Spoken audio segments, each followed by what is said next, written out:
Salut Alain. Salut Sébastien. Écoute, je suis content de te recevoir. On fait un truc que j'aime bien faire, c'est qu'on a échangé très rapidement, finalement, deux, trois messages sur les réseaux.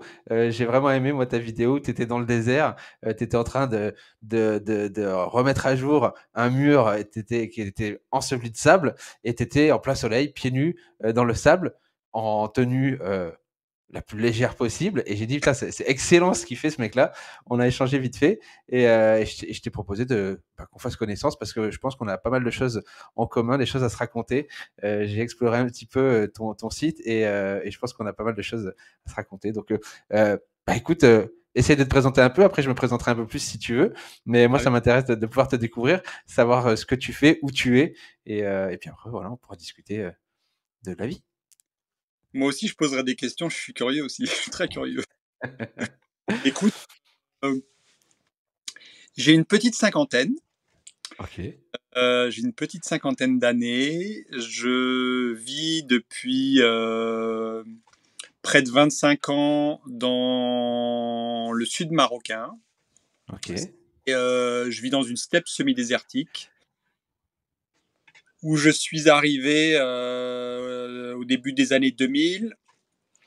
Dans un parc national au bord de l'océan, à peu près 1 heure au sud d'Agadir. Et Ouais. j'ai acquis une dune, en fait, littéralement une dune de sable. Ouais.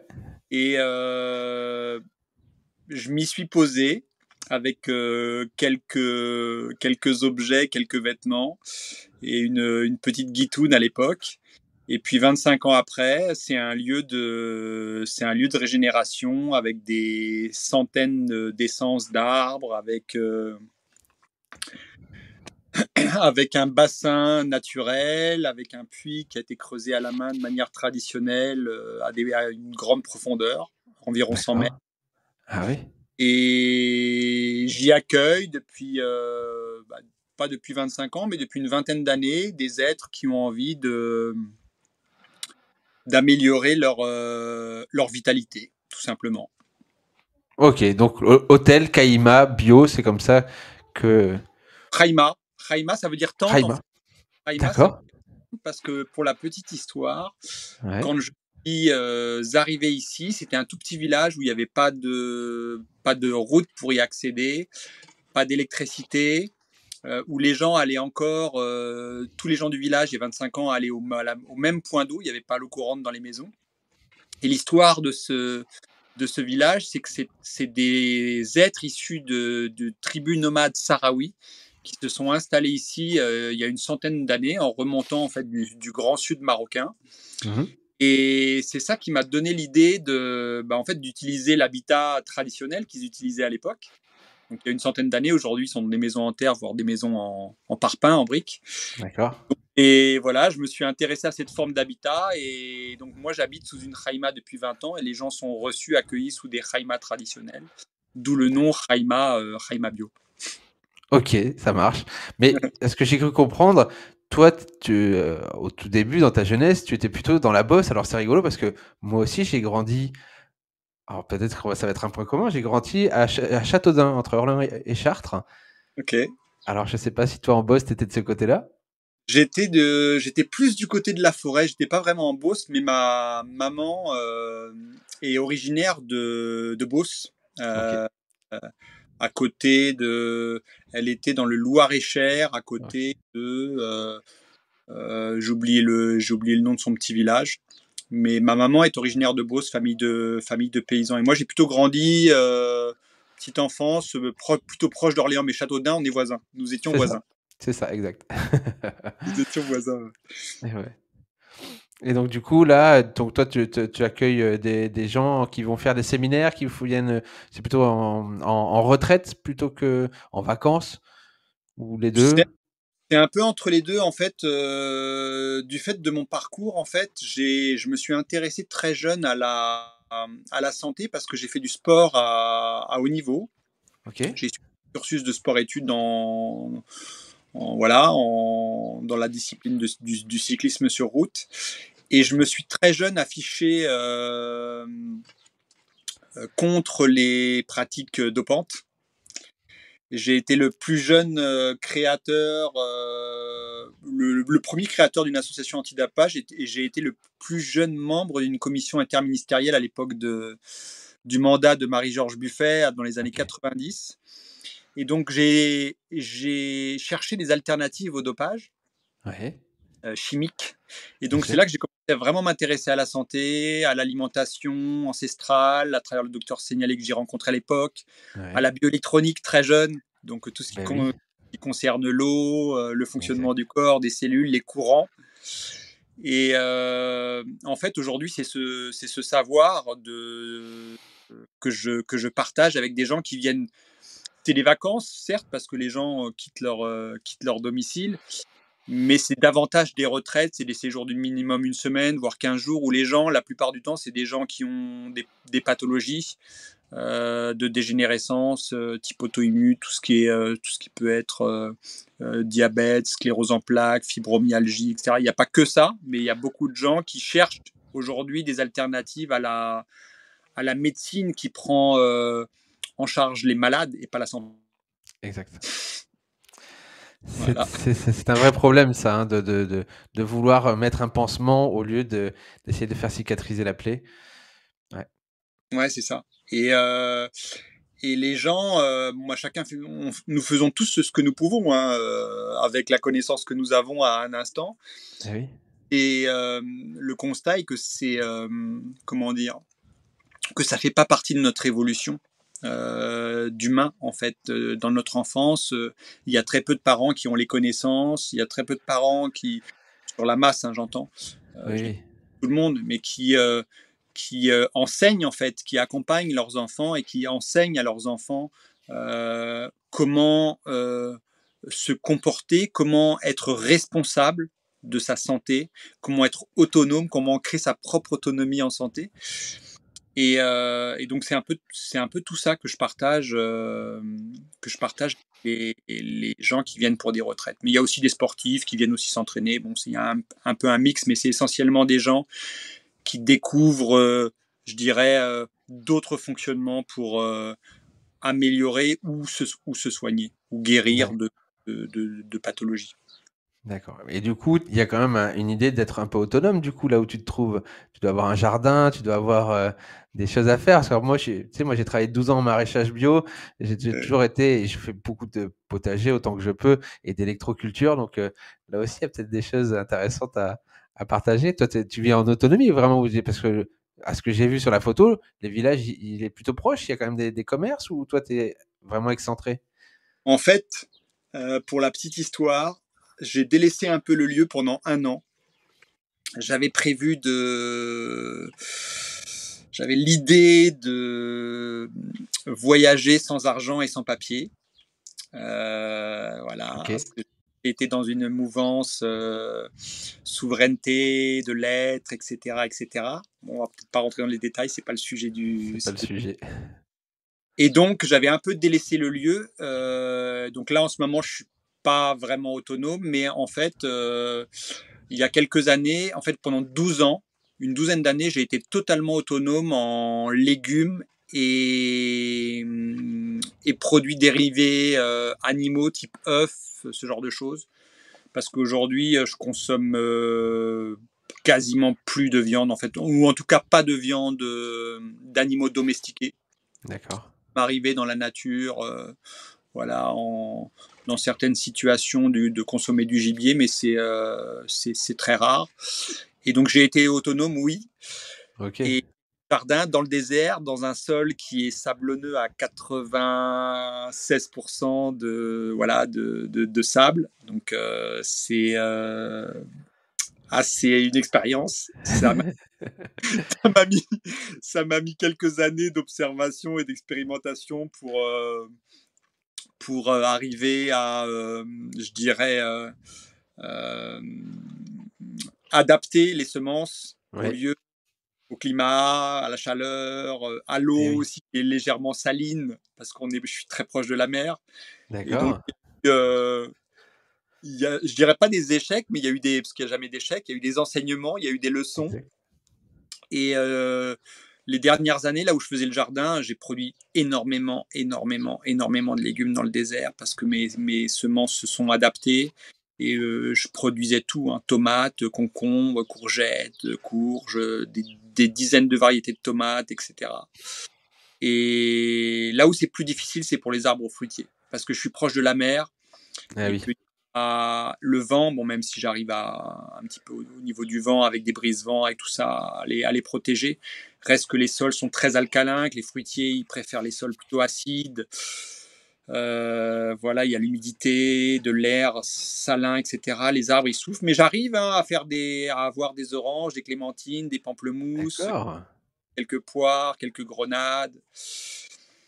Et là, j'ai replanté, là, ces jours-ci, l'activité, c'était, comme je m'étais absenté quelque temps, là, j'ai replanté des dizaines d'arbres. Donc là, j'y vais à fond. Et donc là, j'ai planté aujourd'hui, par exemple, une quinzaine d'arbres. Il y a des manguiers, feijoas, plaques miniers, Super. et donc dans différents lieux avec différentes techniques et en utilisant un peu l'électroculture. D'accord. Faut tout prendre, hein, parce que je crois que là, dans le désert, tout ce qu'on peut Ouais, essayer d'amener, ça aura de l'importance ouais, et ouais, l'électroculture, c'est assez surprenant, hein. Moi, ça fait des années que j'utilise maintenant. Des gens qui me disent: «Oui, mais est-ce que tu fais des zones test?» Mais j'ai dit: «Pourquoi tu veux que je teste? Puisque maintenant je sais que ça marche. Je vais ouais, pas te faire des tests. c'est Voilà, ça, je vais c'est faire en ça. sorte que ça produise bien partout, tout le temps» et Ça. et ouais, ouais. Là, j'étais en le projet en fait parce que j'ai fait beaucoup d'antennes, beaucoup de boucles de Lakowski, ce genre de Mmh. choses. Mais j'ai la sensation. Après, c'est intuitif, hein. Le fait de vivre, on en a parlé, pieds nus. Alors moi, je vis souvent nu, enfin, même quasiment tout le temps nu. Le fait d'être connecté comme ça aux éléments, après, ça devient intuitif. Oui, Les échanges avec les végétaux, etc. Et là, j'ai l'intuition que ce qui va davantage fonctionner et que je n'ai jamais testé, là, les tours sont prêtes, c'est les tours irlandaises. oui, Donc là, j'ai été chez un potier, il m'a fait des belles tours.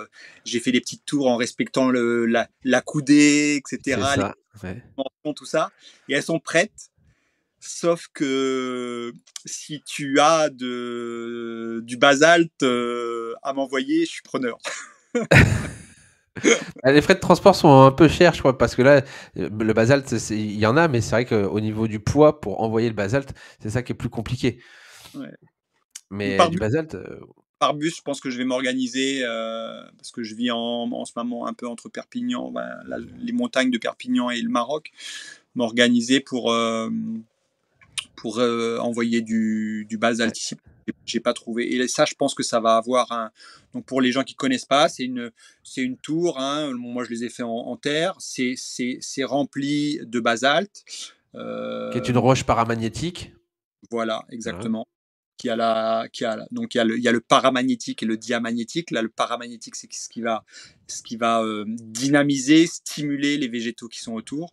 Donc après, il y a l'idée de mettre un cône aussi en haut avec les angles qui vont bien, etc., etc. Exact. Et elle va avoir un rayonnement. Et donc une tour qui fait par exemple 50 centimètres, elle va rayonner plus ou moins, je crois, 20 fois sa hauteur. Donc là, on arrive sur des zones de 10 mètres. Et là, j'ai même des tours de 1,50 m. Donc j'ai fait vraiment j'ai demandé au potier vraiment d'avoir toutes les dimensions qui vont me permettre de couvrir toute la zone du Khaïma. Et ça sera bien pour le végétal, mais ça sera bien pour les humains aussi, hein. Exactement, oui, oui, non, pour ça, bah, on est fait de particules d'eau et tout ça, au niveau électromagnétique, tout ça, il y a vraiment tout est en corrélation. Ce qui est bon pour la nature est bon pour nous aussi à un moment donné, hein. J'ai même vu des gens qui mettaient donc du basalte dans des bambous creux. Ils Ok. s'embêtaient pas à faire des tours, mais ils faisaient ça. Et donc la tour irlandaise, à la base, c'est bien les bergers irlandais qui se sont aperçus que bah, eux, ils avaient du basalte et donc ils faisaient leur tour de berger avec cette roche paramagnétique. Et en fait, les moutons restaient toujours autour parce que l'herbe était très verte aux alentours, parce que bah, finalement, ils se sont aperçus qu'il se passait quelque chose avec cette roche au milieu de tout ça. Et donc, on l'a reproduit à plus petite échelle. Et en électroculture, c'est un des outils qui permet de favoriser la pousse des plantes. Et c'est assez extraordinaire de le constater, en tout cas. Ouais. C'est du bonheur, ça, hein, vraiment d'avoir Ouais. un être en face de soi et d'échanger sur ces thématiques-là. Vraiment, tu me fais un grand plaisir, hein. C'est vraiment un grand plaisir. C'est très, très nourrissant, c'est très agréable. Merci, merci. Ah bah, écoute, non, bah, en très peu de mots, on le savait, hein, que ça allait donner lieu à des discussions comme ça, puisque finalement, on a vite vu que sur l'eau, on avait des choses à parler. Sur le sujet dont on ne parlera pas, on a pas mal exploré ces choses-là. Et en fait, je crois que sur tout ce que le monde qui nous entoure, on a exploré un peu les mêmes choses et on a le même constat. Finalement, moi, ce que je vois, c'est que il est important pour moi de me nourrir avec des connaissances et de les mettre en application. Je crois que beaucoup de gens se trompent dans le fait que faire beaucoup d'études ou de beaucoup étudier des choses sans jamais mettre en application des choses, on passe à côté. Moi, je suis sans cesse en train de faire et d'apprendre, mais de faire constamment. Je crois que c'est important de faire ce qu'il y a à faire. Je suis passé par une période où je faisais pas grand chose, c'est-à-dire que j'accumulais des choses ou alors j'étais beaucoup en train de parler. Voilà. Beaucoup de parler des sujets, de beaucoup de parler. Et finalement, quoi de mieux que d'expérimenter comment on branche une prise, comment on branche un tuyau, comment on repeint quelque chose, comment on monte une clôture, comment on va faire avec les arbres fruitiers, avec les enfants, avec les sports. Tout ça, il faut faire. Je crois que c'est important de faire. L'expérience n'est rien sans la connaissance, mais il faut un peu de connaissance à la base. Je, Donc ouais, c'est. je partage entièrement ta posture et je sais que dans mon parcours, dans mon cheminement, j'ai peu aimé la lecture en fait. Et quand je commençais un livre sur un sujet qui m'intéressait, j'avais tout de suite envie de faire avec mes mains, de mettre en application, etc. Ouais, ça me Et parle comme tu tout à dis, de se tromper. fait. J'incite les gens à aller à l'échec, à se tromper, puisque comme je disais, il n'y a pas d'échec, on apprend. Soit on gagne, soit on apprend. Et vraiment faire, se tromper, c'est hyper important de se faire des erreurs, parce que c'est là-dessus qu'on se construit finalement, hein. C'est sur nos échecs. Donc, faut pas avoir peur de faire et de se tromper pour pouvoir recommencer. Il n'y a pas de honte à mal faire. Après, c'est sûr que certains sont plus perfectionnistes que d'autres. Moi, personnellement, je suis plutôt rarement satisfait de ce que je fais, ou j'ai l'esprit très créateur, donc mon jardin peut ressembler à une très belle allée à droite avec un rond à gauche avec des choses, et l'année d'après, je mets tout à ras l'hiver, et puis je refais quelque chose complet pour tout redessiner. C'est génial de pouvoir faire ça. Ouais, tout à fait. Ouais.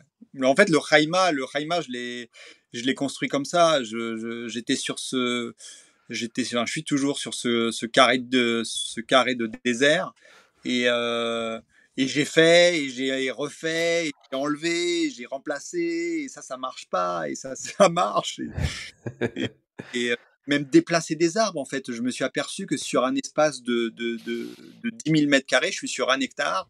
Ben, l'arbre des fois, je le déplace de 10 mètres. En fait, ça n'a plus rien à voir et on a la sensation en fait que le sol est le même, mais en fait son environnement est pas le même et il va y avoir des végétaux au sol qu'il n'y a pas à côté, une herbe qu'il n'y a pas, etc. Et en fait voilà, c'est beaucoup d'observations et oui forcément on va mettre en place des choses qui vont peu marcher et puis voilà qui vont nous faire réfléchir et après voilà ça nous fait avancer, ça nous fait évoluer, ça nous fait créer aussi Eh oui.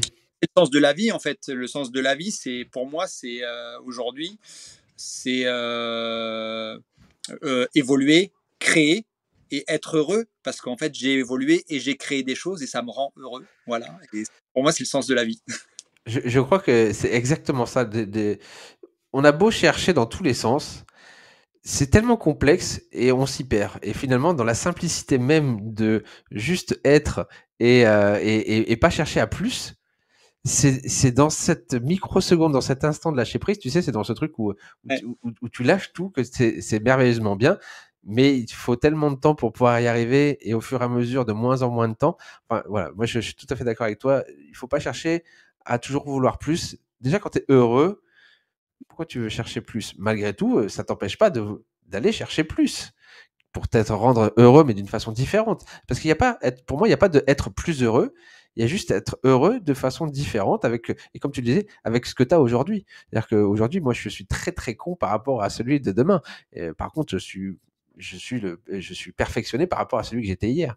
Et c'est ça l'idée d'être perfectible et de pouvoir s'améliorer et pas s'améliorer dans le but d'être le meilleur, peut-être d'être la meilleure représentation de soi-même au moment où on l'est. Moi, je sais que quand j'avais 15-20 ans, je pouvais être un petit con aux yeux de certains, peut-être ma mère qui supportait pas parce qu'on était ados, mais je faisais de mon mieux, réellement, tu vois, je faisais de mon mieux. Ma femme qui m'a connu il y a 17 ans, aujourd'hui, elle te parlerait de moi, elle te disait à l'époque, mais laisse tomber, Sébastien, laisse tomber. Mais je faisais de mon mieux, tu vois. Eh oui. Et aujourd'hui, Ouais, je suis acceptable à ses yeux, tu vois. C'est parce que j'ai changé, mais je ne suis qu'acceptable. excellent. Là, et là, dans ce que tu me partages, en fait, ce qui me touche, c'est la simplicité. Je, la manière dont est conçu le Haïma, en fait, j'ai essayé, en fait, à tous les postes de simplifier, de Ouais. tout simplifier, en fait. Vraiment pour aller vers une forme de minimalisme. Ça va sembler un peu rustique pour certains êtres, mais, mais d'un autre côté, en fait, quand les êtres qui viennent ici prennent le temps d'expérimenter, en fait, cette simplicité, elle nous donne une liberté énorme. Par exemple, aujourd'hui, je mange principalement 99-18% cru. Mmh. Et là où avant je faisais beaucoup de cuisine, où il y avait beaucoup d'ingrédients, beaucoup d'ustensiles, etc. Aujourd'hui, en fait, j'ai un petit plat en terre et mes mains pour manger. Le petit plat en terre pour collecter et un couteau pour collecter les pots, etc. Et en fait, ça s'arrête là. Donc en fait, cette simplicité, en fait, elle me donne beaucoup de liberté parce que je passe moins de temps à cuisiner, je passe moins de temps à faire la vaisselle, je gaspille moins d'eau, j'ai besoin de moins d'ustensiles, etc. En fait, c'est des économies d'énergie, des économies de vie. En fait, ce temps-là, je le mets à disposition pour faire d'autres choses pour créer, évoluer, être heureux. Donc, ça me parle beaucoup le minimalisme, hein. La simplicité, j'adore. Souvent, ce que je partage à mes autres, c'est que quand nous essayons de visualiser dans une situation une solution ou aller vers la solution la plus simple, je trouve que c'est souvent celle qui nous rapproche le plus d'une forme de vérité entre guillemets absolue, quoi. C'est vraiment, je fonctionne comme ça. C'est vrai, mais tu vois, moi, par observation, quand même, je pense que les hommes, eux, sont plus enfin, on a plus de facilité à aller vers de la simplicité dans le monde ou dans en tout cas dans la vie quotidienne.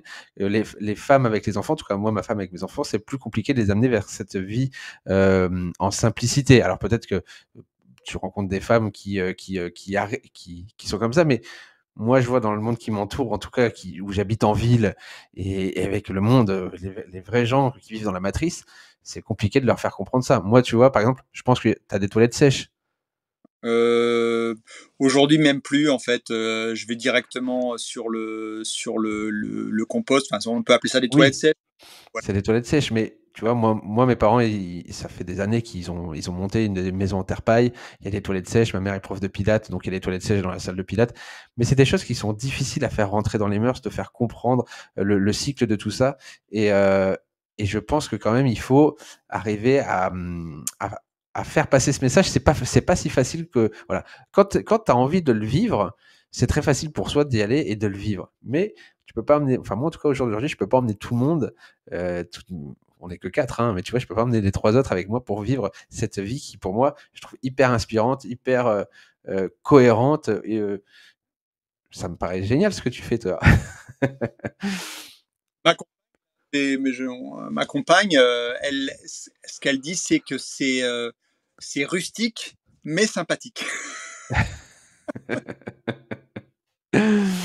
Oui, alors que ouais, mais je comprends. Après, voilà, pour les filles, il y a toujours l'hygiène qui est un peu Ouais. compliquée. Il y a toujours ces choses-là c'est différent que pour les garçons.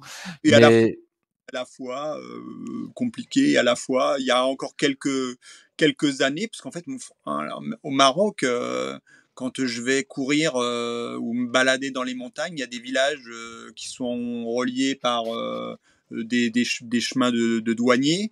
ouais. Euh, bon, voilà, les gens ils vivent dans cette simplicité là, hein, et les femmes et les enfants et tout le monde est habitué à ça et voilà, enfin Ah c'est oui, il y a ils pas sont de sujet. habitués, mais c'est quand tu as été mal habitué Oui, pour oui. revenir vers la simplicité. C'est plutôt cette idée-là, tu vois, du retour à la normale. Parce que pour l'instant, chier dans de l'eau potable, c'est quand même assez déplorable. Et pourtant, c'est une généralité dans le monde de l'Occident et beaucoup tendent à venir vers ça parce que parce que c'est un modèle qui semble cohérent, mais alors que non, finalement, tu vois, il faut.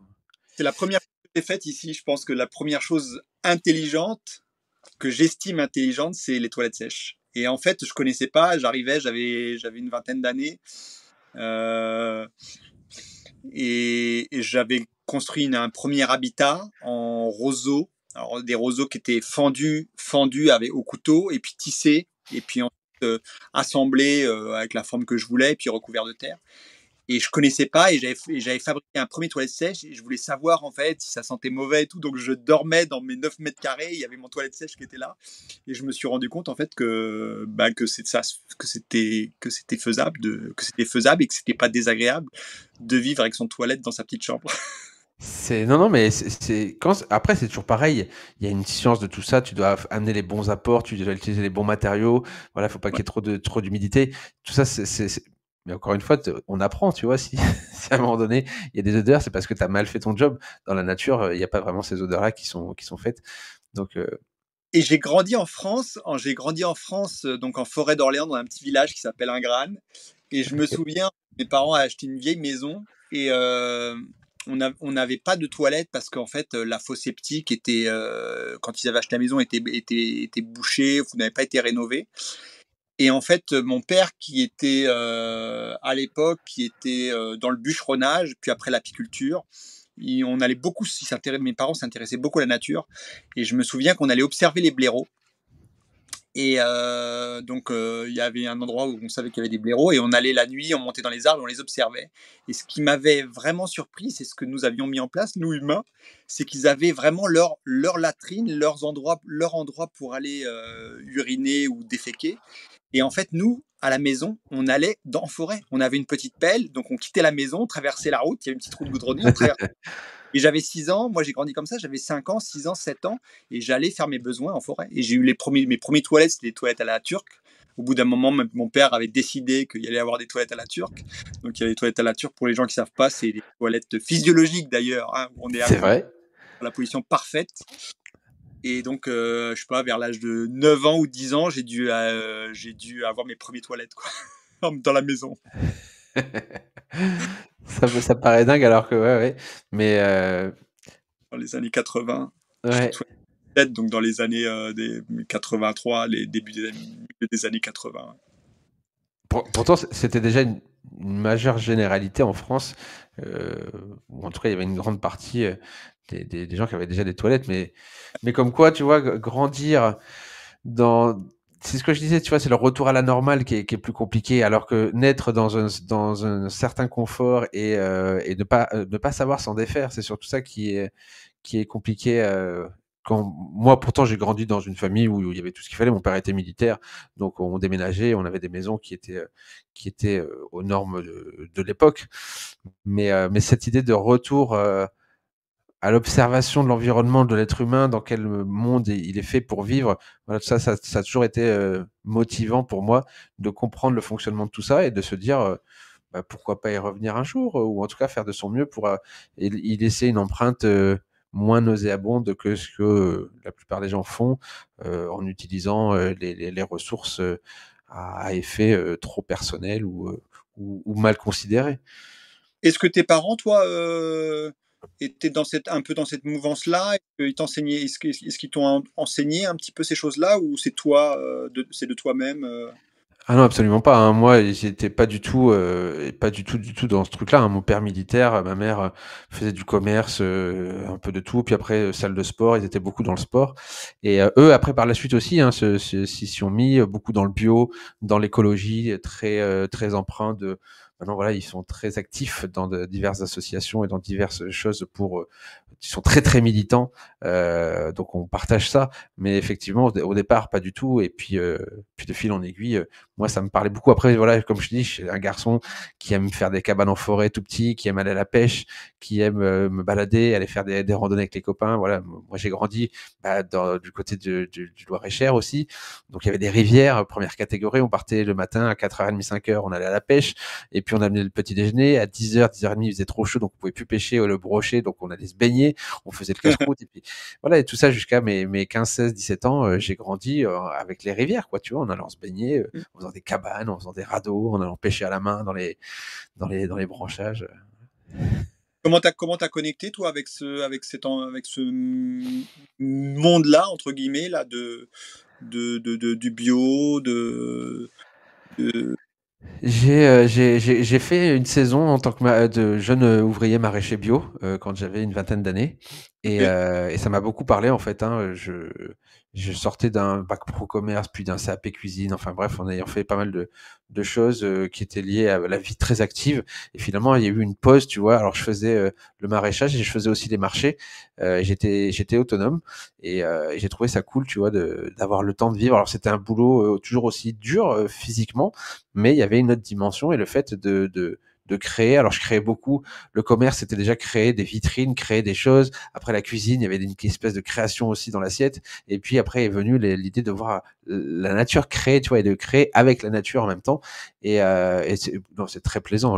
Moi, je suis un fou de graines. Voir que tu plantes une graine, tu peux en récupérer 50. Voilà, moi, j'ai une grainothèque qui ne sert à rien puisque j'ai trop de graines. J'en ai trop, tu vois. Avoir autant de variétés de tomates que tu peux pas reproduire chaque année, Ouais. voilà. Et pour tout ça, et pour tout, voilà. Donc je sais que, mais ça me passionne. Voilà. Ça me parle des graines là en fait comme j'avais un petit peu délaissé le lieu et un peu délaissé le jardin. Là, en fait, il y a peu de temps, j'ai fait un énorme colis que j'ai rapporté à des gens, qui sont en France, qui sont en train de développer de l'autonomie. Je sais pas. En fait, Thierry Casasnovas, ça te parle? Bah oui. Enfin, qui ne connaît pas Thierry? Je le Ouais, connais, oui. c'est son voisin. D'accord, ok. Donc, nous avons acquis avec ma compagne un appartement dans un vieux mas qui est dans la propriété. C'est une enclave dans la propriété de Thierry Ok, que je connais depuis une quinzaine d'années. Et ok, donc, j'ai rapporté là au collectif là qui œuvre sur place là ok. des graines, un nombre de variétés, les miennes, d'autres. Enfin bref, donc ça me parle ce que tu me racontes. Toi, c'est les graines de Pascal Pot qui pourraient t'intéresser. Tu connais Pascal Pot? Bon, bien sûr, bien sûr. Mais j'ai Ok. fait un peu au niveau des graines, j'ai fait beaucoup d'expériences. De graines que j'ai stressées au manque d'eau. Donc, par exemple, je sais pas, sur un espace de 2 ou 3 mètres carrés, jeter comme ça des graines à la volée, mettre un petit asperceur pendant un jour ou deux et après, plus les arroser du tout, quoi. Et les laisser monter en graines et récupérer les graines et recommencer et les déplacer, etc. Et donc, j'ai beaucoup fait ça. Et Ouais. c'est incroyable, enfin, c'est inimaginable. Vraiment, dans le désert, j'ai un Walipini là que je suis en train de retaper là en ce moment, un jardin enterré pour utiliser la géothermie sur un espace de 110 mètres carrés avec 5 planches sur lasagne au fond du Walipini, au fond du jardin, à 3 mètres 50 de profondeur. J'ai produit, je pense, suffisamment de légumes pour 2 à 3 personnes sur une année. C'est énorme, hein. Les gens se rendent pas compte. À On quel y- on- point, tu vois, moi, qui était en tant qu'ouvrier maraîcher, on avait des BPRA qui venaient, des gens qui sont en formation pour être maraîchers, qui arrivaient après un an d'études en stage et qui avaient étudié comment monter une entreprise, comment aller chercher des subventions, comment faire des trucs de comptabilité. Et quand ils arrivaient là, bah, ils savaient toujours pas planter une graine et ils s'aperçoivent que désherber des carottes, par exemple, c'est dur, tu vois, parce que bon, bah, dans le désert, toutes les herbes indésirables ne poussent pas comme ça. Mais voilà, le métier, c'est ça. Et alors que finalement, d'être sur le terrain et de voir, de faire toutes ces expériences et de comprendre le fonctionnement, ça a bien plus d'intérêt. Et le fait, et c'était ça le propos que je voulais au départ te dire, c'est qu'on pense qu'il faut des dizaines et des dizaines de milliers de mètres carrés ou d'hectares pour nourrir des gens. Alors que finalement, non, avec très peu de surface, on peut vraiment optimiser un jardin et arriver à avoir un rendement extraordinaire. Hein. Et il n'y a pas besoin d'acheter 100 pieds de tomates. Vraiment, avec les gourmands, ça se reproduit à tout va. Enfin, il y a toute une façon de pouvoir multiplier la productivité. Ouais. Donc ça m'étonne pas, ce que tu as produit. Ouais. je suis toujours étonné parce que ici, en fait, tous les autres qui viennent, Donc il y a systématiquement dans les retraites des activités au jardin, en fait, de reconnexion, en fait, de reconnexion à la vie, qui est à l'intérieur de nous, mais la reconnexion aussi à notre environnement. Je pense qu'on va y venir à la marche nu-pied, etc., être connecté à la terre. Mais les gens, en fait, il y a des gens qui ont 40, 50, 60 ans qui n'ont jamais planté un arbre de toute leur vie. Jamais planté un seul arbre. Même des fois une seule graine. C'est fou, hein. Ça me paraît...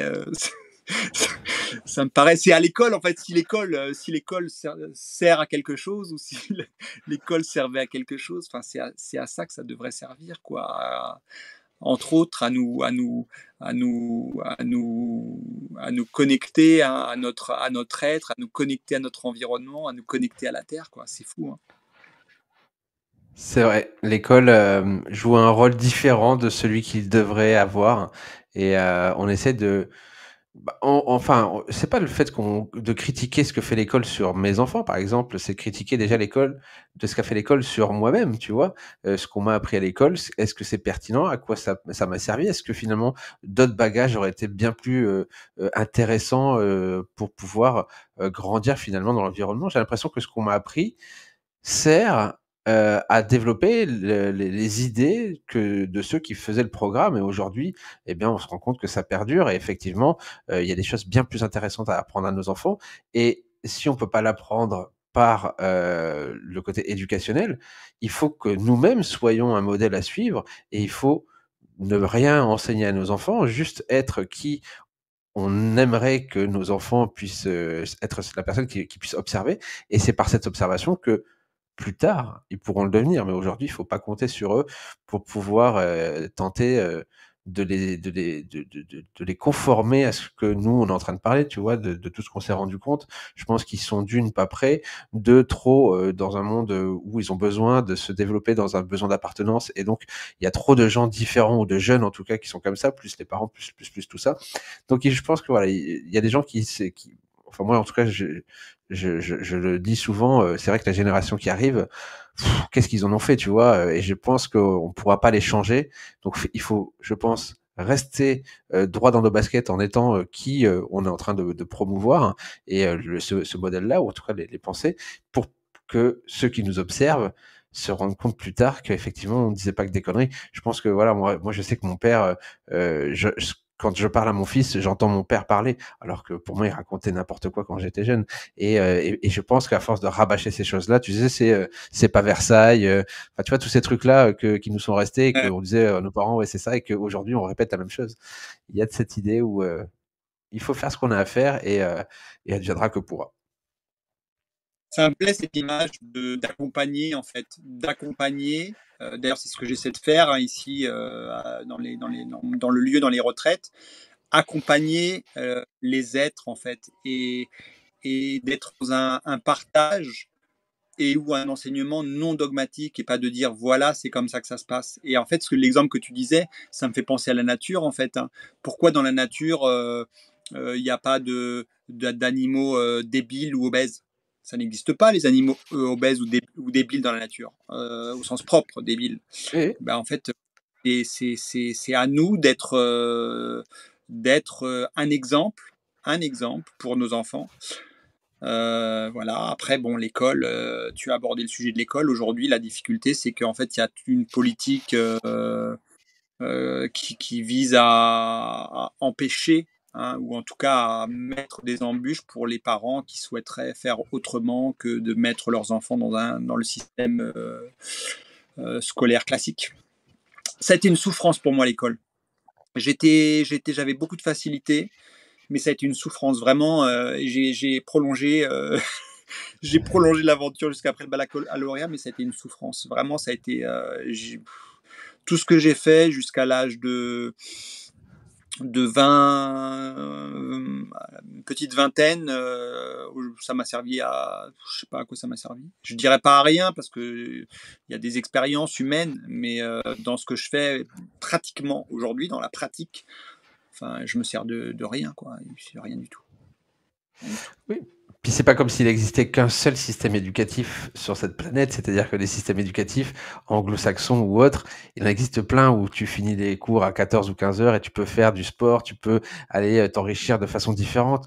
On est vraiment sur en France, sur quelque chose de très spécifique qui, on le voit par milliers de gens qui regardent des fois des shorts sur YouTube où le mec dit encore un jour passé sans m'être servi de Pythagore, tu vois.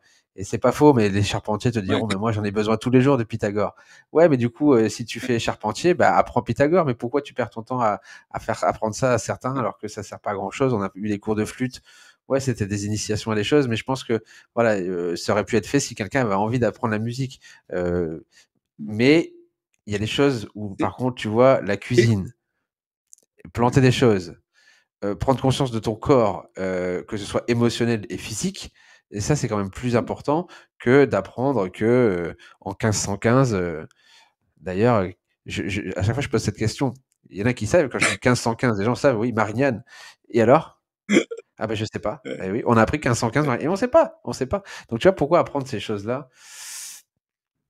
C'est un grand débat. Et surtout, je pense qu'en fait, l'être, le petit être qui arrive, qui s'incarne là dans une famille là, lui, ce qu'il souhaite, c'est ce que nous disions, c'est créer, évoluer, être heureux et pas être un comment dire, être dressé en fait, parce que c'est du dressage. L'éducation, ça Oui, s'assimile à du dressage. Ça paraît ouais. être choquant de dire ça, mais ça paraît à du dressage On éduque parce qu'en des fait, ça chiens, hein. arrange. Oui, c'est ça.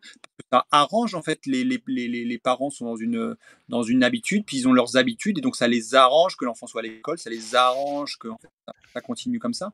Mais l'enfant, lui, il a envie d'être, écouté, il a envie que les parents lui disent, «Comment ça va? Comment tu te sens? Qu'est-ce que tu ressens?»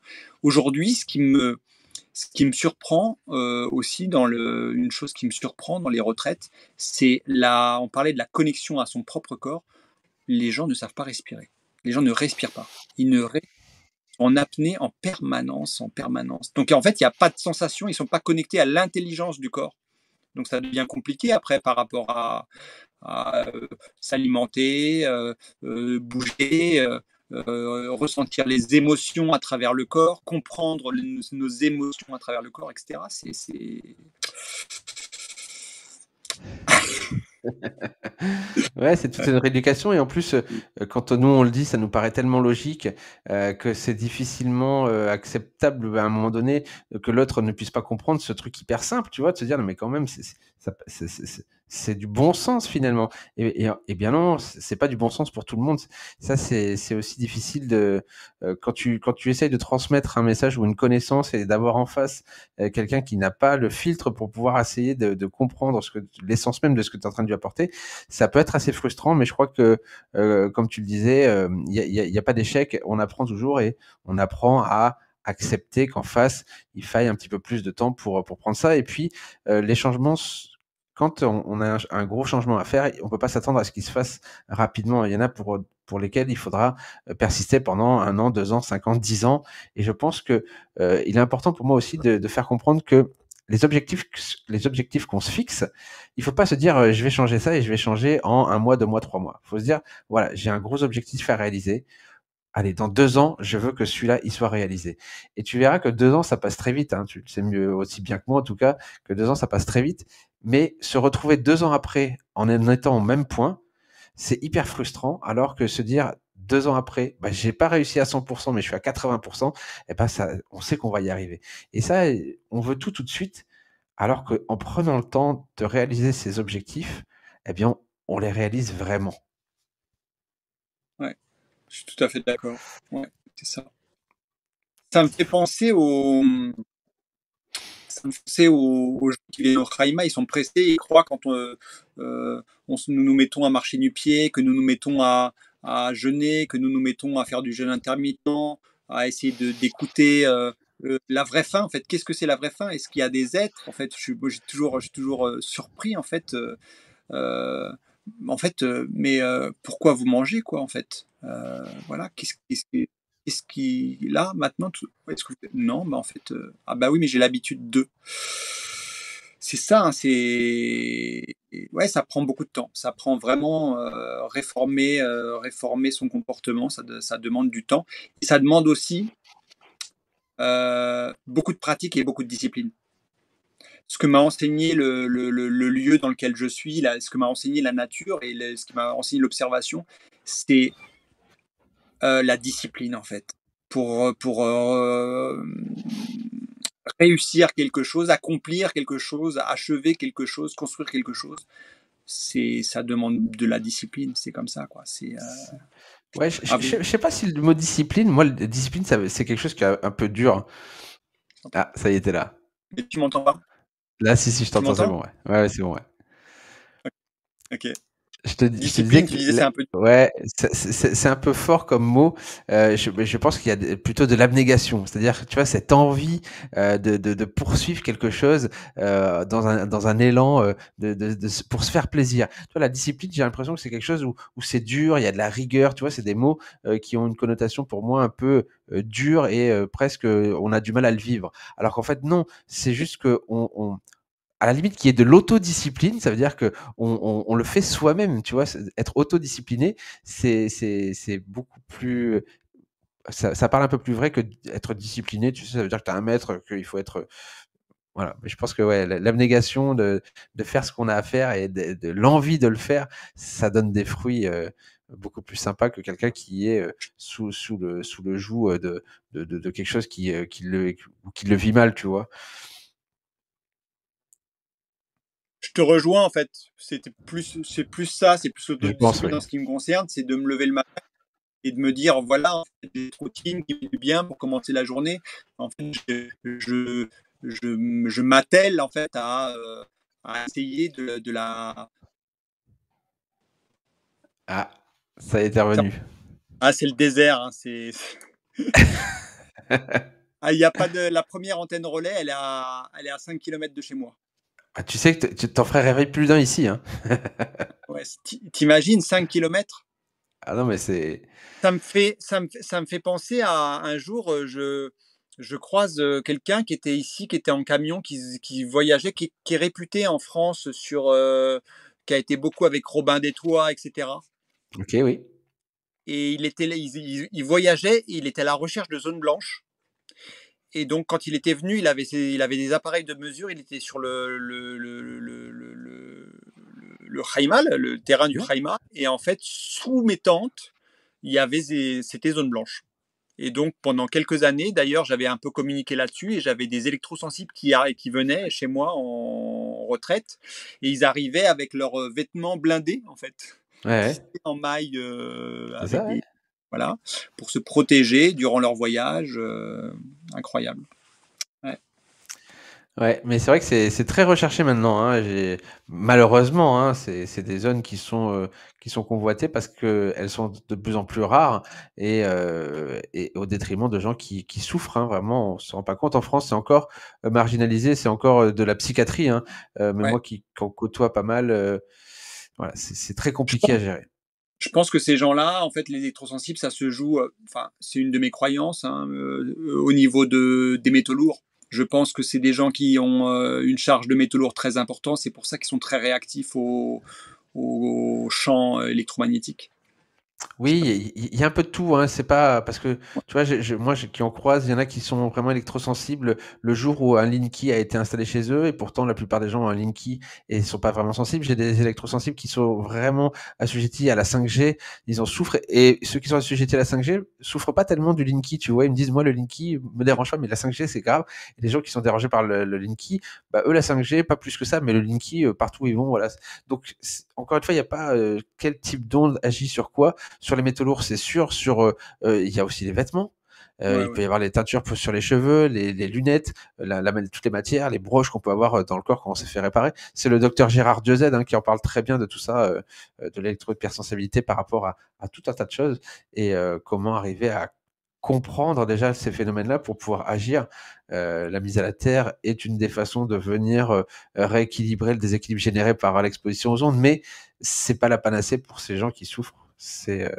Ouais. C'est ouais, c'est une petite chose. Nous y venons à la mise à la terre. Et en fait, je suis arrivé à la mise à la terre par le sport, moi. Je suis arrivé à la mise à la terre parce qu'en fait, après des années, donc j'avais arrêté le sport de haut niveau pendant des années et je me suis remis Je me suis remis au sport intensif et de haut niveau durant quelques années, là, il y a 6-7 ans. Et je courais et je faisais du triathlon, Ironman, OK. et je courais et je me blessais. Et donc je rencontre une kinésithérapeute, Agadir et tout ça, et elle me regarde et tout, et elle regarde les chaussures, et elle est très intéressée par tout ce qui est biomécanique et études posturales et tout. Elle me dit, mais regarde le talon, il racle et tout. Si on enlevait un peu de talon, et on a commencé par enlever un peu de talon, enlever un peu de talon, je me suis retrouvé avec des chaussures minimalistes, je me suis retrouvé en sandales, et j'ai fini à courir pieds nus. Bah, écoute, Et c'est Florian Gomez, hein, qui a lui bah, écrit un bouquin aussi, qui, voilà, bah, oui, voilà. qui s'est guéri par rapport à ça et puis, il y a quelques comptes aussi qui font la promotion de courir pieds nus. Ouais, ouais, non, c'est Et donc 20 ans j'en suis à une vingtaine d'années de vie nu-pied, mais partout, hein. Je veux dire, je mets plus du tout, plus jamais de chaussures. Là, quand je prends l'avion, je vais en France, je suis pieds nus, je suis en pieds nus en permanence. Et si je mets des chaussures, en fait, je sens qu'il y a quelque chose qui va pas. Et même les vêtements, on parlait des vêtements tout à l'heure. ouais. Un matin, j'étais nu chez moi et je suis resté nu. Et en fait, je vois la différence, hein. La différence sur mon énergie, sur mon mental, elle est flagrante. C'est impressionnant. Ouais. C'est vraiment impressionnant. On se rend pas compte, tu sais, j'ai beaucoup de gens qui me disent, «Oui, alors tu parles de la mise à la terre, ça améliore la qualité du sommeil, mais moi je dors bien». Et je dis: «Tu dors bien, mais c'est ce que tu penses, parce que pour l'instant c'est ton sommeil et que tu t'en accommodes». Mais beaucoup de gens se rendent pas compte. On se rend pas compte, que l'eau bout tant qu'elle bout, tu vois? On se rend pas compte de ce que peut être une eau froide tant qu'on est dans une eau bouillante. Et là, Ouais. c'est un peu pareil. Il faut, tant qu'on n'a pas expérimenté ça, et on en revient encore à l'expérience, hein, faire les choses, c'est très important. Il y a des gens qui, les bains froids, les douches froides ou les bains glacés, tout ça. Il faut avoir expérimenté pour savoir à quel moment c'est bénéfique, à quel moment ça l'est un peu moins. Est-ce qu'on a envie de continuer? Est-ce que ça peut durer 1 an, 2 ans, 5 ans, 10 ans? Arrêter, pour le végétarisme, pour le crudivorisme, pour tout un tas de choses. Thierry, lui, c'était beaucoup, puis un peu moins, puis tout ça, on s'écoute, hein, faut s'écouter réellement. L'in- Euh, ouais, c'est la clé, hein. l'intelligence du corps, hein, l'intelligence du corps, hein. Se connecter à son corps, hein, se connecter à son corps, à ses émotions, à son ressenti. Moi, j'ai vraiment été très, très, très interpellé par la vie, la nudité, hein. Vraiment, bon, après avoir un pagne ou avoir quelque chose qui protège les parties génitales, ok, mais vraiment avoir le corps exposé au vent, exposé au soleil, exposé à la pluie, au frais, Se évidemment, on est baigner nu. ouais, se baigner, Se baigner nu. Mais je pense qu'on se rend pas compte à quel point ce petit bout de tissu fait ouais, toute une différence. C'est incroyable. c'est vrai, hein, c'est vrai, c'est fou quoi. Et quand je vais en France, je remets un peu des vêtements parce que voilà, il y a des vêtements. Et quand je reviens ici, je vois une différence, hein. C'est d'avoir le soleil sur la peau, de toute façon, nous sommes des êtres Magnétique, hein. électromagnétiques, hein, voilà. Le soleil est électrique, la lune est magnétique, la Terre est voilà mise à la Terre. Bon, c'est C'est le corps humain, de son ingénierie qui date depuis des milliers d'années, qui a évolué comme ça. Et quand on se déconnecte de tout ça, le corps fonctionne pas normalement. Et en fait, quand on le remet dans son environnement naturel, il fonctionne correctement. mmh. C'est juste ça, le véhicule fonctionne bien quand on y met de la bonne essence et puis de l'huile, tout marche bien. Si tu mets que de l'essence et très peu d'huile, ça marche pas. Si tu mets que de l'huile, ça marche pas. Il faut arriver à mettre ce qui est prévu à la base de la recette du carburant. Si tu lui apportes ce qu'il faut, ça fonctionne très bien. Le nu-pied par rapport à la connexion à la Terre, hem, j'ai vu par expérience chez des gens qui avaient des problèmes circulatoires, une évolution incroyable, incroyable Et au très niveau rapidement, hein. ouais, C'est ça me fait penser à ton il y a quelques jours, j'ai vu circuler, bon là je date un petit peu le podcast, il y a quelques jours, j'ai vu circuler un partage que tu as fait là avec, les globules rouges qui sont, oui, sur la viscosité sanguine, oui. ah, moi je l'ai pas vu comme ça, je l'ai pas, mais je l'ai vu sur les gens, j'ai vu les jambes, j'ai vu les gonflements, j'ai vu comment on appelle ça, quand les veines elles sont un petit peu déformées Les là, varices ou les choses les comme varices, ça. et cetera. incroyable. Bah, tu sais, Ouais, les grands-mères qui passent du temps sur leur fauteuil, les jambes relevées, alors je dis les grands-mères qui ont entre 80, 90 ans, tu vois, qui sont toute la journée au fauteuil, jambes relevées, problème de circulation sanguine. Tu mets un tapis de souris de mise à la terre sous les mollets, ouais, en une semaine, le docteur, il se demande ce qui se passe, quoi, tu vois? Vraiment. c'est clair. Ça me fait penser aussi au matin, en fait, quand je me lève, la rosée à négativer, tout ça, c'est Jeanne Rousseau. Ouais, J'ai eu la chance d'échanger avec cette femme, ouais. exceptionnelle. Et donc, on parlait de tout ça là. Donc, en fait, le matin, s'il y a de la rosée, ça permet encore une meilleure connexion à la terre Eh oui, avec l'humidité. D'ailleurs, exactement. ici, en parlant de prise à de mise à la terre, ici, j'ai pas de courant alternatif, donc j'ai que du courant continu dans les chambres pour éviter toutes les formes de pollution, puisque le 220 volts 50 Hz Exact, est une catastrophe pour le sommeil dans une zone de repos dans les chambres. exact. Et donc cet homme-là, j'ai oublié son nom, mais il est connu. Je pense que tu le connais. Il m'a dit, voilà, les champs, en fait, je savais pas. Il me dit, les champs, en fait, les champs électriques circulent. En fait, c'est pas nord-sud, c'est sud-nord. Donc, en fait, ils vont du sud vers le nord. Donc, si la prise de terre, elle est à matérialiser, il faut qu'elle soit sur la façade nord ou à l'extérieur de la maison côté nord. Sinon, les polluants vont revenir sur la maison. Je sais pas si c'est juste. Peut-être ce que je dis, peut-être que je me trompe. Je le dirais pas comme ça. Moi, souvent, je préconise de planter un piquet si on passe avec un piquet au nord, parce qu'il y aura toujours plus d'humidité. Et si ton piquet il est à l'humidité, il y aura une meilleure résistance et donc une bonne conductivité de la terre, comme tu disais, avec la rosée.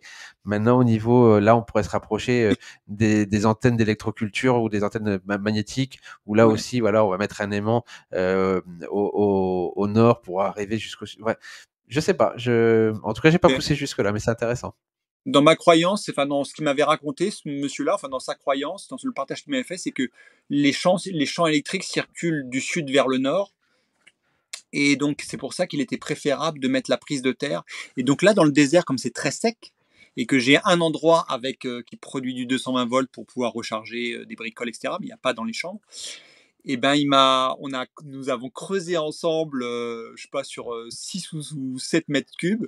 Nous avons mis de la terre argileuse pour que ça retienne l'eau dans le sable Ouais. et beaucoup de limaille de fer. Et on a même soudé, en fait, ma prise de terre, c'est deux tambours de machine à laver qui sont bourrés de limaille et bourrés de ferraille, OK. avec, avec deux tubes PVC qui rentrent dans l'un et dans l'autre, que j'arrose régulièrement pour que ma Ouais. prise de terre soit efficiente et que je mesure et qu'elle est à tant de ohm, Oui, bref, oui, voilà.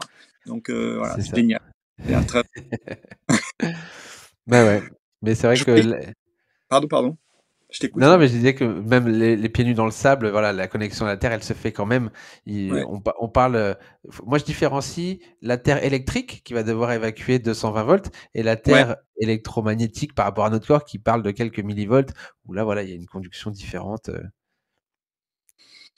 Après quand, nous sommes survoltés, c'est autre chose. C'est peut-être plus intéressant d'être, voilà. Un D'aller se baigner dans la mer, ouais, enfin vraiment là, avoir une grosse décharge. Ouais. Je je je me je me souviens un jour, j'étais dans un immeuble et il y avait quelqu'un qui me racontait en fait qu'il y avait des familles qui étaient dans les étages plus hauts et qu'il avait constaté en fait. Bon, voilà, après il y a l'environnement familial, etc. Plein de facteurs bien sûr qui rentrent en cause. Mais lui, il disait qu'un des facteurs aggravants dans l'excitation des enfants, c'était le survoltage qui était dû au cage de Faraday en fait. Et donc avec les étages, que la pollution s'additionne. Je sais pas, peut-être que je me trompe, hein, je suis pas un grand connaisseur de tout ça. Et Non, donc, ouais, après, je saurais pas en dire exactement. Il faudrait, tout ça, ça se ouais, mesure. Et encore une ouais. fois, tu, comme tu disais, l'environnement, la ville, pas la ville, les matériaux qui sont utilisés, quelles sont les circonstances de tout ça, où passent les câbles, est-ce qu'il y a une mise à la Allô, terre de tout ça? allô, Benoît Loupe. Tu Hein? connais bien sûr Benoît Loupe. Ah bah non, je connais pas. Tu connais pas? Ah Non. ben voilà, ben je te conseille que quand le podcast sera terminé, d'aller jeter un petit coup d'œil sur ce monsieur qui vit en Belgique, qui est vraiment un spécialiste de tout ce qui est électrosensibilité, géobiologie, Ok. etc. Et qui fait des trucs, pas des trucs, qui fait des études et des diagnostics très très très intéressants. Benoît Loupe, Ok. voilà au niveau des Merci. médecins. J'irai voir. très intéressant. Ouais, ouais. Et on peut pas tout savoir, hein. Il y a beaucoup de gens très spécialistes, spécialisés dans certaines choses et moi j'en découvre tous les jours. Comme je disais, on se perfectionne et c'est toujours très intéressant d'aller chercher à comprendre tout ça. C'est des phénomènes, encore une fois, tu vois, qu'on attaque le dossier des villes, comprendre ce qui se passe dans les villes, c'est hyper compliqué, hyper complexe. Comment sont faits toutes les normes électriques, les câbles qui passent un peu partout, ils ont été enterrés, ils sont en l'air, enfin et encore une fois, bah, tout ça, ça se mesure, quoi. Il y a vraiment des appareils de mesure. Moi, sur Paris, il y a des endroits où, sur un point donné, ce qui va vraiment être polluant, ça va être le Bluetooth des gens et la Wi-Fi de ce qu'ils ont, mais pas vraiment de 5G. Et à d'autres endroits, tu tombes sur une antenne juste en face de toi. Il n'y a pas vraiment de Bluetooth parce que la rue est désertique, mais tu as cette antenne qui va te polluer. Tu as des pavés qui sont reliés à la terre, et puis tu as du trottoir en bitume où là, tu n'es pas du tout relié à la terre. Tout ça, ça se mesure et quand tu comprends ça, bah, finalement, bah, tu as des chaussures de mise à la terre sur lesquelles tu vas t'amuser à marcher sur les pavés. Et puis, de notre côté, tu vas éviter le trottoir ou tu vas te mettre justement, pas sur le trottoir bitumé, mais sur le rebord qui, lui, est en béton et qui permet une certaine conduction. Bref. Tu vis à Paris donc? Ah, pas du tout. Ah OK, non mais alors d'accord. Non, ouais, Non, j'y suis je allé il y a pas très longtemps sur un salon de d'accord. naturopathie et je n'y vais pas avec plaisir. J'habite en dessous de Bordeaux, à Mont-de-Marsan. Ah d'accord, OK. Voilà. À la campagne, j'imagine? Non, pas à la campagne. Enfin, je suis, en ville, mais c'est très D'accord, calme donc OK. ouais, ouais, non. Et comment est-ce que tu fais toi en ville, notamment par rapport à ça, la mise à la terre? Est-ce que tu as mis des choses spéciales, en place, dans ta maison? Ah oui, moi je suis, suréquipé même, on va dire à la maison puisque, bah, forcément, j'ai le matériel et autant que je peux, j'en mets à disposition. J'en mets en tout cas dans les chambres, tout il y a de quoi dormir à la terre dans toutes les chambres et puis au bureau, au salon, un peu à la cuisine et voilà, ça permet vraiment et puis après les chaussures de mise à la terre, quand tu es dehors, autant que tu peux, enfin partout où tu marches sur un seul conducteur, au moins tu as la possibilité d'avoir de la conduction avec la terre. Maintenant, on peut pas y passer tout notre temps non plus. Mmh. Et quant aux polluants, et qu'est-ce que tu fais? Est-ce que tu mets des choses en place toi, dans ton habitat? Sur les champs électriques, tu veux dire? Ouais, ouais, Tout ce qui sert pas, tu le branches pas. Ça, OK, c'est aussi simple que ça. Tout ouais, ce qui sert, et les câbles, bah, tu les éloignes autant que tu peux. Et ouais, puis ce qui peut être mis à la terre, tu les mets à la terre, hein, notamment l'ordinateur portable, le Mac, lui, il est pas mis à la terre, donc il nécessite d'être mis à la terre, la télévision, la box, toutes ces choses-là. Et puis après, voilà, ce qui sert pas n'est pas branché, tout l'or simplement. la mise à la terre pour l'ordinateur, c'est quand il est branché en fait, c'est ça? C'est quand il est branché, oui, oui. Oui, oui. OK, d'accord. Sinon, pas besoin. Après, sur toutes les ondes haute fréquence, Wi-Fi, Bluetooth 5G, bah, tu débranches la Wi-Fi le soir, mais le reste, bah, je me servirai pas du Bluetooth puisque j'ai pas d'oreillette Bluetooth, j'ai pas d'enceinte Bluetooth, je vois pas à quoi. Moi, le Bluetooth ne me sert pas dans ma vie quotidienne. C'est pas un truc que j'ai appris à vivre avec le Bluetooth, tu vois. J'ai pas d'objet connecté. Donc ça, et puis après, bah, voilà, moi, la façon de voir, c'est surtout ça, c'est que la mise à la terre, ça permet de rééquilibrer le déséquilibre généré par l'exposition aux ondes. Tu as un excès d'ion positif qui est généré par cette exposition aux ondes, qui crée du stress oxydatif et des radicaux libres. La mise à la terre vient ramener des électrons. Voilà, tout ça, c'est comme ça qu'on arrive à faire de son mieux. Voilà. Moi, Ouais. j'ai les enfants, 8 et 12 ans, ils ont des clubs de sport, on a la ville à côté, ma femme travaille, voilà, il y a une nécessité de grandir encore la cellule familiale, d'avoir tout ce qu'il faut comme école, collège, lycée. Donc pendant encore certainement une bonne dizaine d'années, ça va être comme ça. Et puis après, comme d'autres, on pourra s'éloigner un petit peu parce que bah, les enfants partiront peut-être un peu plus loin et que ce sera le moment d'arriver un peu plus de tranquillité. Mais pour l'instant, les On commodités sportives, moi aussi, hein, qui fais du sport, c'est. Mais bon, je suis reculé quand même du gros centre-ville, quoi, tu vois. on y revient à ce qu'on disait tout à l'heure, faire de son mieux, c'est ça? C'est Faire de ça.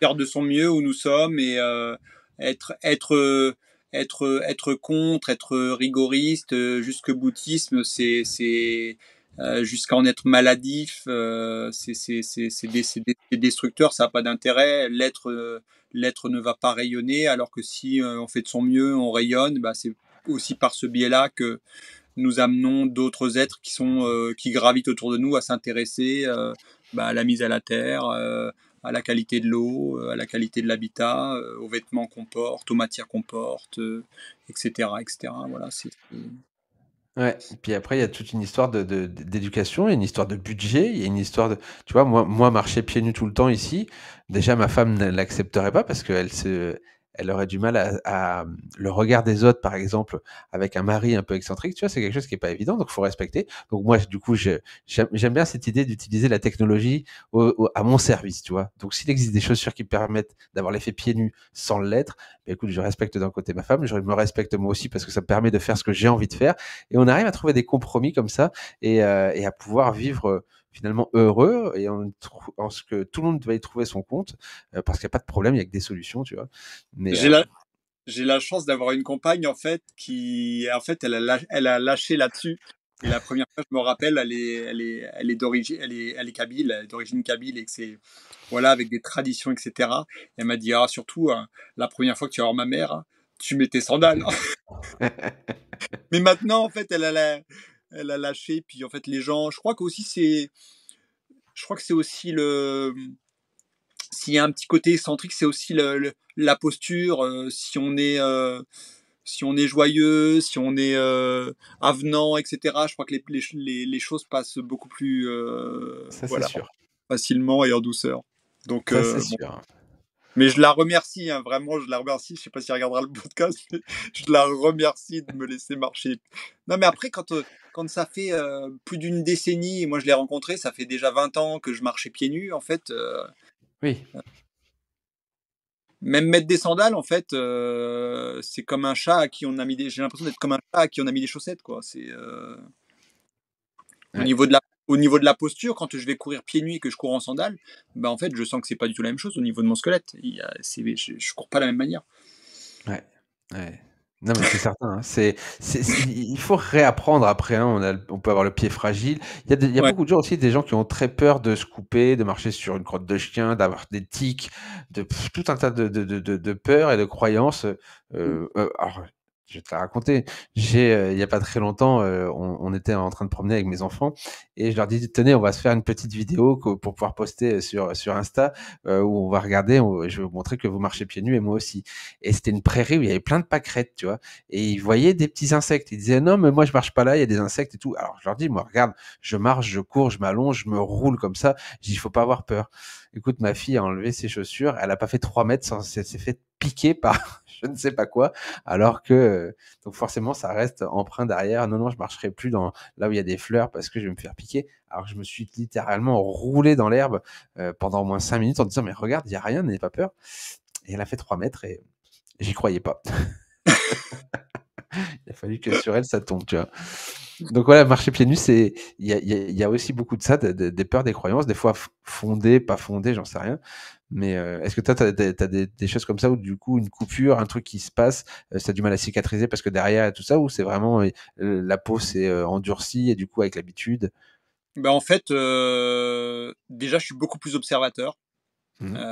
J'ai vraiment, j'ai l'impression, j'ai la sensation, je pense que c'est même pas qu'une impression, je pense que j'ai amélioré au niveau de mes sens, en fait. Je suis beaucoup plus observateur depuis que je vis nu et pieds nus et que je travaille nu et pieds nus avec des outils que par j'ai ben, tout autour de chez moi, c'est une haie d'acacia avec des épines très grandes et qui ont un poison qui peut vraiment faire des douleurs très importantes. Je suis beaucoup plus observateur et au niveau des pieds, c'est pareil. Je fais vraiment, je suis extrêmement vigilant où je mets les pieds. Et j'ai pas de corne en fait, hein. Les gens me disent oui, ben, en fait, est-ce que tu as de la corne parce que tu marches pieds nus? Non, en fait, j'ai juste des coussinets en fait, comme les animaux. En fait, c'est du gras, hein, c'est des tissus adipeux qui se sont développés sur les zones de contact. Et mon pied reste souple, ma peau reste souple. Et quand je me blesse, j'ai la chance de, enfin c'est pas la chance, hein, mon alimentaire et mon mode de vie et mon système immunitaire, en 24 heures, 48 heures, j'ai des coupures et tout, c'est cicatrisé, hein. Ça va très très vite. Mais je pense que la connexion à la terre aide beaucoup parce que je vois bien la différence entre quand j'étais jeune, je t'ai dit, j'étais cuisinier, je me coupais Ouais, de ouais, temps en temps et je voyais le temps qu'il fallait pour cicatriser. Et depuis que je me connecte à la terre, la ouais, cicatrisation, c'est très rapide, on se rend pas compte, mais c'est comme ça. je dis, en 48 heures, je crois que même ouais, en 3 jours, la croûte s'enlève et il n'y a plus rien, quoi. Ouais, c'est ça. Et en fait, comment dire, ça valide hein, notre réflexion de tout à l'heure et notre constat de tout à l'heure, en fait, que si en fait ça circule mieux, mais en fait le sang apporte les matériaux hein, sur la zone Exact. qui est inflammée et les tissus se construisent très très vite. C'est impressionnant, vraiment impressionnant. Ouais. Là, je mets un peu de lumière. Vas-y. Il n'y a pas beaucoup de lumière, mais bon, voilà, j'ai vraiment le minimum de batterie. J'ai des batteries, bah ouais, j'ai des batteries parce que je suis en autonomie pour l'eau, autonomie pour l'énergie. Et ouais, j'ai fait une épreuve sportive là, un trail et j'ai cassé mes sandales en haut au sommet de l'épreuve. Il y avait 22 km, 2000 mètres de dénivelé positif. Et j'ai fait toute la descente pieds nus. Et ouais, surprenant en fait. Hein. J'avais vraiment la sensation, j'étais dans les rochers, mais j'ai pas eu de douleur, j'ai pas eu de. Évidemment, ça me picotait un petit peu les pieds, mais j'ai pas eu de gêne et surtout au niveau musculaire en fait dans la descente, en bas de la descente, j'étais impressionné. Je me disais en fait d'habitude je cours avec les sandales et j'avais vraiment une différence entre les sandales et le pied nu. C'est-à-dire que musculairement, j'avais moins de crampes, moins de courbatures en fait en ayant fait la deuxième partie de l'épreuve nu-pied. Donc il y a vraiment une grosse différence et ça rejoint encore ce qu'on disait sur l'aspect circulatoire. Ah ça c'est certain, mais je pense comme tu disais, tu as peut-être une meilleure observation et donc sur l'amorti que tu pouvais y mettre, peut-être les muscles ont été sollicités et ton pied, tu vois, sur essayer de pas trop se faire mal ou de désamortir, il y a peut-être quelque chose qui a joué comme ça aussi. Mais voilà, c'est de plus en plus reconnu le fait de marcher pieds nus, pour la posturologie, c'est vraiment, très flagrant et les gens qui se mettent à marcher pieds nus s'en rendent compte que c'est vraiment un game changer pour ça. Alors, est-ce que toi, du coup, tu as déjà testé les modèles Vibram ou minimalistes comme ça? Est-ce que ça te. J'ai un partenaire là depuis qui m'a sponsorisé quand je faisais un peu des Ironman. Là, je courais les marathons en sandales, en penta sandales. Je fais un peu de pub en te Avec. passant. En Panta Salon, c'est quoi? Earth Runner, non? Non, non, penta sandales. D'accord. Voilà, ils sont en Hollande. Ils font de gros efforts sur toutes les énergies pour produire, les matériaux, les envois, les colis, pas de plastique, pas de ceci, pas de cela, voilà. Ok. Et Earth Runner, je les ai testés, je trouvais que c'était pas très solide en fait, pas très durable dans le temps. Mais Ok. peut-être que ça a changé depuis. Toi, tu marches avec quoi? Alors, moi, je marche avec des bails. Ok. Ah, je vois ce que Bae. c'est. Bae, c'est vraiment, ils font un modèle running que j'ai pour quand je vais au sport et ils ont le modèle barefoot. Et celui-là, je l'utilise dans la vie de tous les jours. Mais après, j'aime bien celle-là, les Birkenstock ESD. Elles sont Ok. pratiques, c'est mes chaussons depuis pas mal d'années maintenant. Et puis, il y a d'autres marques qui se font. Là, il y a Ionizix avec Earth Runner qui a sorti un petit plug pour pouvoir faire tes propres chaussures de mise à la terre. Moi, je faisais ça avec des rivets en cuivre, tu vois, pour adapter à ta chaussure. Mais c'est vrai qu'au jour d'aujourd'hui, j'ai du mal à me dire d'acheter autre chose ou de mettre autre chose qu'une paire de chaussures qui ne serait pas une paire de chaussures connectée à la terre. J'ai une paire de chaussures de ville pour certains vêtements, mais le reste, c'est des chaussures même si tu marches pas tout le temps sur un sol comme ça, bah, je me vois pas Qu'est-ce que tu avoir. conseilles? Qu'est-ce que tu conseilles dans ton entourage aux gens qui marchent pieds nus ou qui font du sport? La marque Bae, vraiment pour des gens qui font du sport et qui, le modèle running pour des sportifs, c'est vraiment intéressant. Après ils ont le modèle, barefoot qui là, tu peux vraiment, c'est une semelle assez plate, donc c'est une chaussure plate, un peu sneakers mais en modèle barefoot et puis après pour ceux qui veulent, marcher pieds nus, alors moi j'ai beaucoup de gens qui m'ont sollicité, je m'étais acheté des chaussettes, tu sais, qui sont dites, indéchirables, tu vois, anti-coupure, Mais t'es où? et en five finger, tu vois? Et c'est vrai que, pour se remettre à marcher pieds nus en forêt, donc si tu as des petits morceaux de bois, tu sais, et notamment des femmes qui auraient envie de se remettre à faire ça ou marcher la terre c'est sale, donc tu vois? Ça permet quand même d'avoir une petite protection et de se remettre à marcher pieds nus. Donc c'est un produit qui est plutôt C'est pas mal suisse? pour les gens. C'est suisse? C'est pas suisse. En tout cas, celles que j'ai, elles sont pas suisses. Ok. Mais l'idée, c'est ça, c'est d'avoir une chaussette anti-coupure et qui permet, avec l'humidité du sol, d'avoir cette conduction avec la terre. Ouais, très intéressant. Ça me fait penser à un sujet très intéressant aussi par rapport aux enfants, en fait, pour éviter qu'en fait les pieds se déforment, etc. Je sais que maintenant il y a des choses qui se font. Si, je sais pas si ça se fait pour les enfants là dans les marques que tu proposes, que tu me partages. Est-ce qu'il y a des modèles pour enfants? Ils ont pas de modèle pour enfants. Alors c'est très compliqué, hein. Moi, je sais que Bae, c'est une marque anglaise que j'ai beaucoup sollicité pour leur faire un modèle barefoot. En fait, je crois que ce qui est attendu par le grand public, c'est un modèle minimaliste style Vibram en mise à la terre. Et donc ça, je suis en train de le voir moi avec mes fabricants en Asie pour faire ce style de chaussures. C'est des gros investissements financiers, mais moi, si je pouvais avoir une chaussure minimaliste, alors pas forcément en five finger, tu vois, mais le modèle du five finger sans avoir les orteils intégrés. Alors il y a deux écoles, ceux qui aiment vraiment les orteils intégrés ou le modèle barefoot. Mais voilà, une chaussure avec une semelle très très très fine qui serait une chaussure de connexion à la terre. Et ça, tu peux le porter tout le temps. C'est Est-ce que tu connais Blaise Dubois, la clinique du coureur? Non.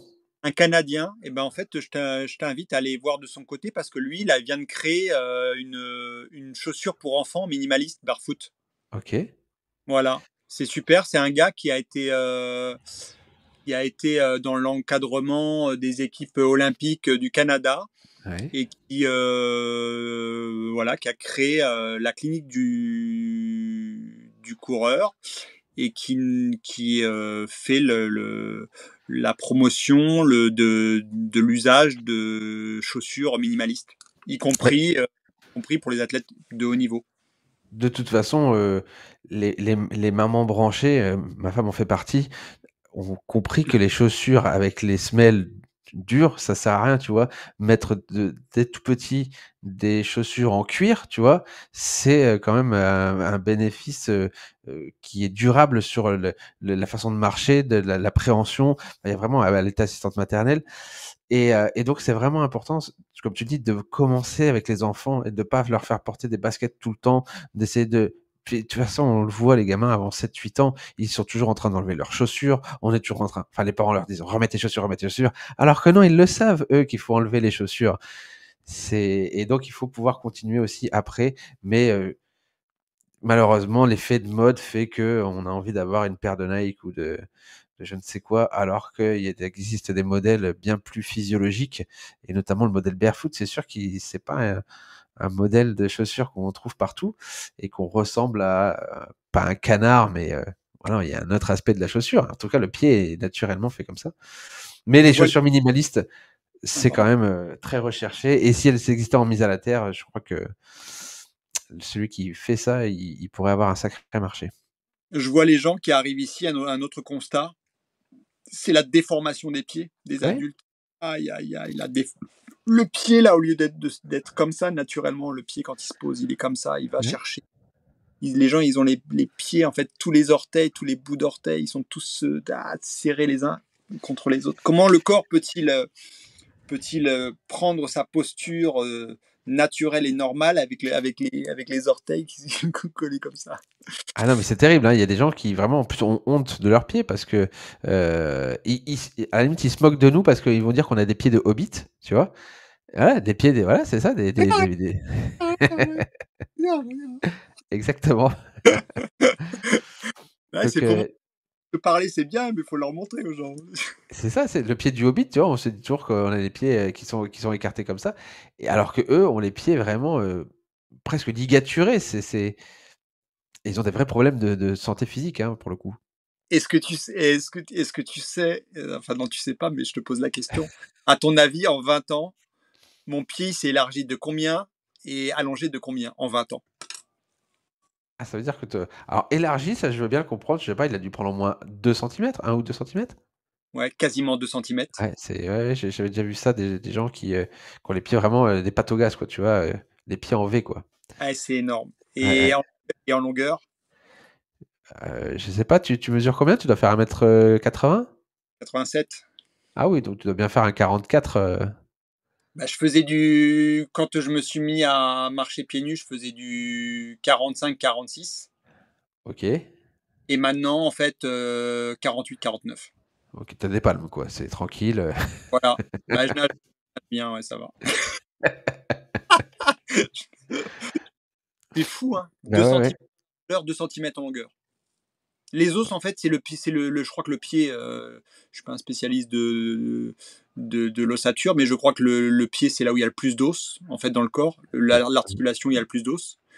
Et en fait, tous les os ont pris leur place, quoi. Et vraiment, le pied, il Ouais. s'est s'est installé tranquille. Mais j'ai plus de chaussures maintenant. J'arrive dans les magasins, 49. Bon, ouais, Mais et oui, mais ça voilà. m'étonne pas. C'est vraiment un truc que j'avais observé.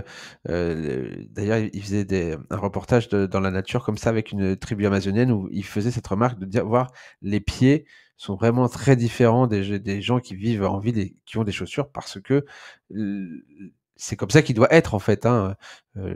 Si on a des pieds qui sont petits, c'est parce qu'on a des chaussures qui nous permettent d'avoir une stabilité différente, alors que finalement, la stabilité naturelle, elle se développe. Et il y a encore une chose intéressante aussi sur les pieds et les mains. Ça marche pareil. Ben, en fait, c'est les deux seules zones de notre corps, quand on est dans l'eau, où la peau se fripe. Oui. Voilà, pour l'adhérence. Et en fait, là, il n'y a pas très longtemps, j'étais en France, là, dans la zone de Prades, vers Font-Romeu, etc. Je suis allé faire une journée sous terre de spéléo. Et le gars, il me voit arriver. J'étais avec ma compagne et tout, on met les casques, on met tout. Il me dit, bon, voilà maintenant les chaussures de sécurité. Et je lui dis non, pour moi, c'est pas possible de mettre le. Et donc, bon, la réglementation. Et le gars finit, je lui dis que ça fait 20 ans, que je fais de la montagne, je fais de l'escalade, etc. Et donc, en fait, les gens glissaient avec leurs pattes au gaz, là. Et moi, j'étais là avec mes pieds fripés qui avaient été dans l'eau, et mon pied sur les rochers où il y a les stalagmites, Mythe là, où et c'est Tite. très. Voilà, petite Ouais. mythe. Ouais, qui glisse et tout, et j'ai le pied, voilà, pour les gens qui savent pas, en fait, nous, quand on va dans l'eau, bah, on a les mains qui se fripent et les pieds qui se fripent, et bah, c'est parce que le corps, il est parfaitement fait pour adhérer aux zones, voilà, voilà, Ouais. vachement Ça intéressant. semble logique, hein. L'observation, je pense qu'il y a que ça de vrai. Quand on Ouais, observe comment ça doit être et si on respecte pas, cette ingénierie, et ben, ça marche pas, hein. ouais. Ou ça marche moins bien, en tout cas. Et je l'ai pas appris dans les livres, ça, moi. En fait, personne me l'a dit. En fait, vraiment, c'est personne me l'a dit. Je me dis, un jour, je me suis dit, mais en fait, je me suis rendu compte, mais le pied, il agrippe et tout ça. Ah bah ouais, bah il est fripé. Ah bah oui, les mains sont fripées. Bah oui, ça agrippe. C'est ça, c'est l'observation, hein. C'est vraiment, ouais. Je trouve que ça, c'est vraiment quelque chose aussi où nous, les humains, dans le monde, dans les sociétés là, je dirais de conso, etc., où on a l'habitude d'aller au magasin, enfin d'avoir une routine un peu, voilà, pour la majorité des gens, ce qui a été mon cas avant. Mais en fait, on n'est plus du tout dans l'observation de tous ces, j'allais dire petits détails en fait, qui ne sont pas du tout des petits détails, ces informations en fait. Ouais, c'est Et impressionnant. on réapprend des choses par l'observation. Ouais. Parce que tout ce qui nous est enseigné, sert quelque chose, d'autre. Je pense que ouais. Ah, c'était belle, beaux échanges, c'est des beaux échanges. Vraiment Ouais, ouais. merci. Ouais, je Bah, passe un moment écoute, agréable. ouais, c'était vraiment passionnant. On va rester en contact, hein. Je pense qu'on a d'autres Ouais, choses ouais, à se raconter pour, grand- ce soir, en tout cas pour, cette vidéo. ouais, On va en rester là. ouais, ouais. Merci. C'était vraiment avec plaisir de pouvoir, échanger, je te dis, ouais, comme toi, avec quelqu'un qui partage les mêmes observations et puis de pouvoir, bah, ouais, écoute, un vrai partage, quoi. Puis je sens que l'énergie, elle est bien, c'est doux, il y a de l'écoute, il y a une belle qualité d'écoute. J'ai déjà, avant, quand j'étais sur les réseaux sociaux, bon, je pense que j'ai beaucoup évolué. Avant, j'étais beaucoup plus rentre dedans, peut-être Ouais. moins diplomate, moins. Et, et souvent, je me rendais compte que les gens qui animaient les podcasts ou les émissions, où je suis aussi beaucoup passé à la télévision, euh, il n'y a pas cette qualité d'écoute. Et vraiment, merci pour ta qualité d'écoute. Vraiment. Les gens coupent souvent la parole. Et donc, les gens qui coupent la parole, c'est ceux qui n'écoutent pas. Et toi, vraiment, je sens que tu es là, tu écoutes. Et c'est super agréable. Vraiment, je te remercie pour l'invitation. Bah, écoute, Magnifique. j'ai de la chance, je fais pas exprès. Donc merci de le souligner, écoute, ça fait plaisir. Mais non, c'était Ouais. un vrai plaisir. Écoute, quand il y a quelqu'un à écouter, quelqu'un qui a quelque chose à dire, je vois pas pourquoi on lui couperait la parole. C'est Et je prends aussi beaucoup de plaisir à t'écouter, hein, quand tu m'as partagé, tes expériences, ton savoir et ta connaissance, voilà, ça c'est nourrissant, c'est très agréable d'écouter. Écoutons les gens, écoutons, prenons le temps de s'écouter. c'est vrai et de s'écouter et de s'écouter aussi.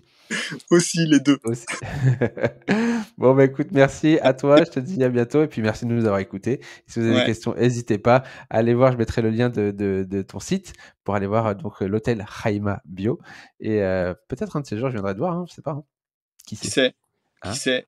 Et Inch'Allah. moi, je suis en France, qui sait aussi, hein? Je me balade Ah, souvent à Pau, m Perpignan, Céret, Mont-de-Marsan, c'est pas très loin. ma porte est grande ouverte. Merci, Allez, à bientôt, ciao. au plaisir, ciao.